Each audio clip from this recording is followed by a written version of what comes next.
Wonderful. And, I mean, this is absolutely perfect, because any time you talk to Terrian players that era, you realise that they weren't just snooker players. They were giants of the street. They were legends of the playground. Boy, were their characters, or at least that's the impression.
Ladies and gentlemen, Willie Thorne and John Virgo. John, a great place to start, because, boy, you know, what if he could be here with us today? How important is Alex Higgins to this history?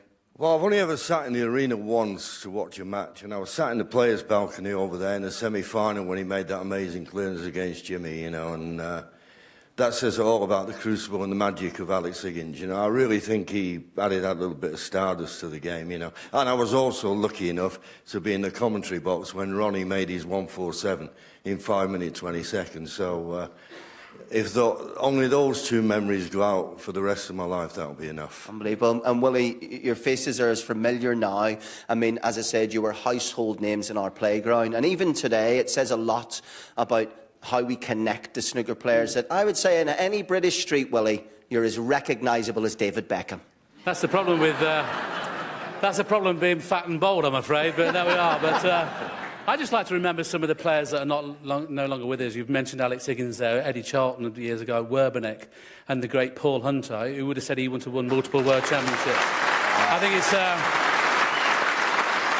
I think there's... so many players that have graced this stage, and when I use the word grace, I'm sure you'd agree with me, John. I mean, to play here at the Crucible is a lifelong ambition for every snooker player, and loads of them will never play here. But it's still to these days, when I'm coming down the Parkway, some 16, 17 years since I played here, the hairs on the back of my neck, not on the back of my head, but on the back of my neck stand up. It's fabulous venue. Fabulous. The key word is family. You know, you travel the world together. You get to know each other as much as you would a brother, a sister, a mother, a daughter.